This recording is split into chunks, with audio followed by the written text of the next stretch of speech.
தமிழ் சினிமாவில் நகைச்சுவை கதாபாத்திரங்களில் நடித்து பிரபலமானவங்க தான் நடிகர் டாடி பாலாஜி. இவங்க திரைப்படங்களில் மட்டும் இல்லாமல் தொகுப்பாளராகவும் நடுவராகவும் இருந்திருக்கிறாங்க. இவங்க நித்யா அப்படிங்கிற பொண்ணை காதலிச்சு திருமணமும் பண்ணிக்கிட்டாங்க. இவங்களுக்கு போஷிகா அப்படிங்கிற ஒரு பொண்ணும் இருக்கிறாங்க. இந்த நிலையில் இவங்க 2 பேரும் கருத்து வேறுபாடு காரணமாக பிரிஞ்சுட்டாங்க. பாலாஜி போதைக்கு அடிமையானவங்க அப்படின்னு சொல்லிட்டோம், தன்னையும் தன்னோட மகளையும் குடிச்சிட்டு மோசமாக நடத்துகிறாங்க அப்படின்னு சொல்லிட்டும் நித்யா டாடி பாலாஜி மேலே அடுத்தடுத்து குற்றம் சாட்டி இருந்தாங்க. பிக் பாஸ் நிகழ்ச்சி மூலமாக 2 பேரும் ஒன்று சேருவாங்க அப்படின்னு எதிர்பார்க்கப்பட்டுச்சு. நிகழ்ச்சி முடிஞ்சு வெளியில் வந்ததுக்கு அப்புறம் போஷிகாவை பகடக்காயை பயன்படுத்தி நித்யா தன்கிட்ட இருந்து பணம் பறிக்க முயற்சி பண்ணிட்டு இருக்கிறாங்க அப்படின்னு சொல்லிட்டு பாலாஜியுமே நித்யா மேல குற்றம் சாட்டி இருந்தாங்க. அதுக்கப்புறம் இவங்க 2 பேருமே விவாகரத்து வாங்கி பிரிஞ்சு வாழ்ந்து வந்துட்டு இருக்கிறாங்க. இந்த நிலையில நித்யா டாடி பாலாஜி மேல ஒரு குற்றச்சாட்டு வச்சிருக்காங்க.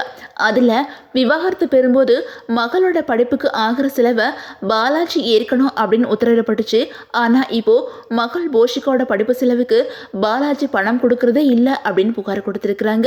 இந்த நிலையில டாடி பாலாஜி ஒரு பேட்டியில போஷிகாவோட ஸ்கூல் ஃபீஸை நான் கடந்த 3 வருஷமாக செலுத்தி வந்துட்டுருக்கேன், அதுக்கான ரசீது எல்லாமே என்கிட்ட இருக்குது.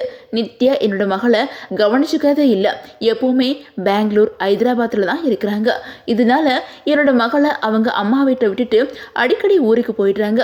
இந்த விஷயம் எனக்கு தெரிஞ்சதும் தீபாவளிக்கு போஷிகா வீட்டுக்கு வந்ததும் இனிமே இங்கேயே இரு, இந்த வருஷம் ஃபீஸ் கட்ட கொஞ்சம் லேட் ஆகிடுச்சு, இன்னும் 2 நாளில் நான் கட்டிடுறேன் அப்படின்னு சொன்னேன்.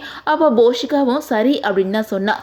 அதுக்குள்ள நித்யா என்ன சொன்னா அப்படின்னு எனக்கு தெரியல, வீட்டுக்கு போய் நாய்க்கு சாப்பாடு வச்சுட்டு வரேன் அப்படின்னு போன போஷிகா திரும்ப வரவே இல்லை. வீட்டுக்கு போனவ ஃபோனை ஆஃப் பண்ணி வச்சுட்டா. இதனால என்ன ஆச்சு என்ன பிரச்சனைன்னு தெரியாம நான் வீட்டுக்கு போனேன். ஆனா வீடு பூட்டி இருந்துச்சு. பைத்தியக்காரன் மாதிரி தெருவில் நின்றுட்டு இருந்தேன். அதுக்கப்புறம் தான் போலீஸ் ஸ்டேஷனுக்கு ஃபோன் பண்ணி பேசினேன். அதுக்குள்ள நித்யா என் மேல புகார் கொடுத்துட்டாங்க. இப்போ என் மகள் போஷிகா 9வது படிக்கிறா. என் பொண்ணுக்கிட்ட என்னை பத்தி தப்பா சொல்லியிருக்கிறா. நித்யா எங்க வேணாலும் போகட்டும், என்ன வேணாலும் பண்ணட்டும், ஆனா என் மகள் போஷிகா வாழ்க்கை மட்டும் கெடுக்க வேணாம். ஒரு தகப்பனா என்னோட மகளுக்கு நான் செய்ய வேண்டியதா செய்யறதுக்கு தயாரா இருக்கேன் அப்படின்னு சொல்லிட்டு டாடி பாலாஜி நித்யாவோட புகார் பத்தி விளக்கமா பதில் சொல்லியிருக்கிறாங்க.